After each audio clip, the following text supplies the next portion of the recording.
Alice Johnson, an older black woman, stepped out of her sleek black car in front of the private jet terminal. Even though she was in her late afternoon, she still exuded elegance with her slightly curled silver hair and a well-tailored jacket that protected her from the cold morning wind. Alice pulled a small suitcase, walking slowly but steadily, showing the calmness and dignity of a person who had experienced many ups and downs in life. When she entered the modern terminal, where wealthy passengers were chatting or staring at her phone, she kept her confidence. With a polite demeanor, Alice walked to the reception desk, where a young female employee in a well-dressed uniform greeted her with a professional smile. But from the first moment, the air was clear of implicit judgment, though she calmly announced, "I'm Alice Johnson, I'm here to catch a flight to Miami." As Alice Johnson gave the information to the receptionist, the young girl quickly checked the system, her eyes scanning the screen with a look of concentration. A frown appeared on her face before being replaced by professionalism. "I see there's a reservation," she said, her voice still polite. "The flight is expected to depart early. I'll take you to the gate." Alice nodded slightly, thanked her, and followed her through the luxurious carpeted hallway. When she arrived at Gate 7, a shiny white private jet appeared, with her son's company's logo prominently displayed on the tail of the plane. At the foot of the stairs leading to the cabin, a captain in a well-groomed uniform was standing, with a stern expression. The receptionist introduced Alice. "This is Mrs. Johnson, the passenger on the flight to Miami." But instead of welcoming her, the captain looked at her from head to toe with skeptical eyes. "This is a private charter flight," he said, his voice stiff. "Are you sure I'm at the right gate?" Alice remained calm and reassuring, but before she could answer further, another stewardess appeared confused, holding a notepad. After confirming the booking on Alice's phone, the stewardess quickly made sure that everything was in order. Even so, the captain's cold eyes and reluctant attitude still couldn't hide the implicit discrimination that Alice clearly felt. Even though Alice's booking information was confirmed, the atmosphere around her was still heavy and cold. When she stepped on the plane, the luxury of the interior appeared in front of her eyes with high-quality leather seats, shiny wooden tables and a faint scent of fresh flowers. But instead of feeling comfortable or welcome, Alice immediately recognized the awkwardness in the crew's attitude. Every glance they exchanged, the glances they glanced at her, were filled with skepticism. A few people whispered to each other, deliberately speaking loud enough for her to hear. A voice sounded clearer than the other whispers. "She doesn't look like a person, so she should be here." Alice remained silent, but those words couldn't help but make her heart tighten. She took a deep breath, her old but elegant hands intertwined, neatly placed on her lap. She looked straight ahead, her eyes as calm as the surface of a lake without ripples, but inside were waves of emotions. Throughout her life, Alice had been accustomed to situations like this, accustomed to contemptuous eyes and disrespectful comments just because of the color of her skin, her age, or her appearance. But even though we are used to it, that vulnerability has never been easily overcome. She gently adjusted her posture, her back a little straighter, as if to remind herself that she was not easily submissive. The words and actions of the crew may have made her feel offended, but they could not take away the confidence she had built over the years in the face of the ordeal. She didn't look at the eyes that were searching her, nor did she react to the insinuation. Instead, she kept quiet, letting her next actions speak for themselves. In Alice's heart, a thought gradually took shape. This disrespect was not just a fleeting experience. It needs to be faced and handled, in a dignified and fair manner. When the captain entered the cabin with a solemn attitude, his voice clearly showed awkwardness as he tried to regain control of the situation. "Mrs. Johnson, we are about to depart. May I ask who arranged this flight for you?" He tried to be polite, but his probing gaze could not hide his suspicion. Alice raised her head, smiling slightly but with confidence and determination. "My son James Johnson arranged this flight," she replied, her voice deep but heavy. "He's the owner of this plane." Her answer stunned the captain, and his confident expression immediately became confused. "Your son is owner," he repeated, his voice lower, as if he didn't dare to believe what he had just heard. Alice nodded slightly, her eyes patient but stern. Yes, she insisted. And I think he'll want to know about how I've been treated today. Alice's words were like a powerful blow to the tense atmosphere in the cabin. The captain was silent, his face losing its original arrogance, replaced by obvious embarrassment. "Madam, I assure you that this is just a misunderstanding," he said quickly, trying to regain control. "We don't mean to be disrespectful."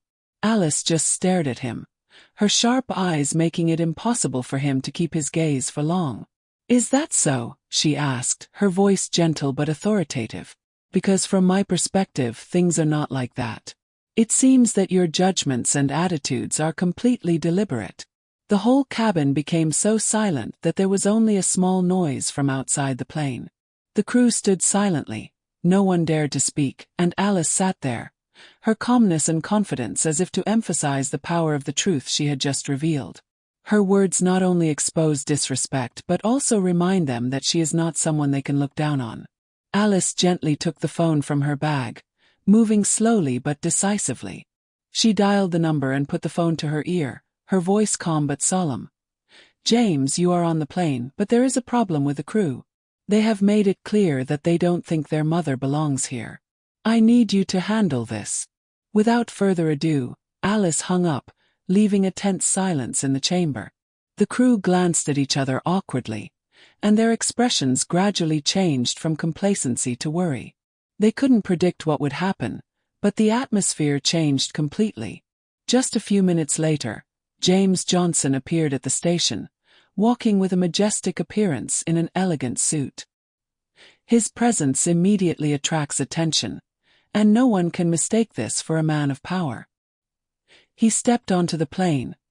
His worried eyes only softened when he saw his mother. "Are you okay?" he asked, his voice warm but unable to hide his nervousness. Alice smiled slightly, her old hand resting on her son's hand. "Mom is fine, but this crew needs a lesson in respect." James turned to face the crew standing in line, his expression stern, no sign of compromise. "My mother deserves to be treated with the respect you give to any other customer," he said, his voice clear and decisive. "The fact that she didn't get that is completely unacceptable." He glanced at each person in the team, his sharp eyes as if he understood all the fallacies. "Effective immediately, all of you are suspended from work. I will replace it with a new team who understand the value of professionalism and respect." A flight attendant tried to say something, but James raised his hand. His gaze silenced her. "No further explanation is needed. What you have done speaks for itself." The crew, one by one, bowed their heads and quietly left the plane, their faces clearly showing embarrassment. As they walked, James turned to Alice, his eyes softer. "It's all over, Mom. No one has the right to treat you like that." Alice looked at her son, her heart full of pride. "Thank you, James," she said softly, and in her eyes was the belief that she had raised her son to be a man who always fought for what was right.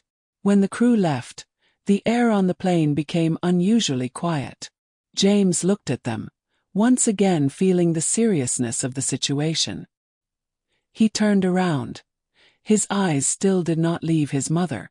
"I've had enough," he said, his voice affirming and firm. Alice looked at her son, her face suddenly softened, as if all the tension during this trip had disappeared in that moment. "Yes, James. But it's also time for them to learn a lesson." James didn't hesitate. He took his phone and quickly contacted the company's management team. "It's time for me to change," he said, his voice calm but powerful. "Prepare a new crew, be professional and respect all customers, regardless of anyone." He looked towards the door of the plane. The decisiveness of his actions made everyone around him unable to help but feel his power and leadership. Alice looked at her son, didn't say anything, just watched quietly.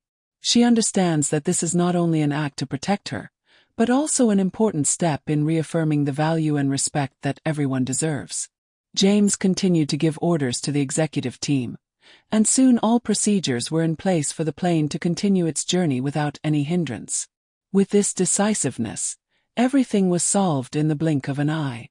Alice leaned back in her chair, her eyes looking out the window where the clouds were drifting.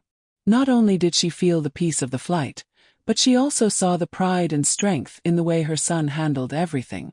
It was a moment of fairness, respect, and, most importantly, a lesson never to forget about standing up for what is right. Alice leaned back comfortably in the soft leather chair, her eyes looking out the window where the clouds floated, as if the world out there was still unaffected by what had just happened. But in her heart, thoughts and emotions were surging, chaotic and profound. She lived long enough to know that life wasn't always fair, and sometimes people faced prejudiced views and judgments just because of their appearance. Alice has experienced many painful moments, times of being looked down upon just because of age, ethnicity, or social status. But she learned to face them, not by reacting violently, but by composure and inner strength. She raised her children, especially James, not only with love but also with lessons in self-esteem, resilience, and how to treat others with respect, no matter who they were. Watching her son handle this situation with decisiveness and strength, Alice felt a deep sense of pride. She realized that everything she had been through, all the trials and tribulations throughout her life, was not in vain. She has instilled the right values in her son's heart, and now, it is her son who stands up for respect and fairness. In this moment, Alice not only finds herself protected, but also clearly feels that the next generation will continue to fight for what is right, offering hope for a more just world. She closed her eyes, took a deep breath, and in that moment of silence, Alice realized that life went on, with its challenges and difficulties, but she believed that change could come from small but meaningful actions. And even though the world sometimes doubts and judges her, she knows that her son is ready to continue the path she started, to bring about a better future. The message that Alice and James send throughout this story is not only about fairness and respect, but also resilience in the face of prejudice and disrespect. Whether an adult or an older person, no matter what the circumstances, every individual deserves to be treated fairly and respectfully, regardless of appearance or social status. Quick judgments, prejudiced views only dim the true value of human beings. However, strength is not always manifested through strong action or loud resistance. Sometimes the greatest respect is knowing when to speak up, when to fight for justice, and when to take a stand, as Alice did in that situation. James's decisive action, when he stood up for his mother and demanded respect from the crew, is a testament to that, in modern society, no one should be judged just for superficial factors. Alice's story is a reminder that sometimes, respect comes from small but meaningful actions, and that everyone can contribute to a more equitable world, a world where the dignity of each individual is cherished and celebrated.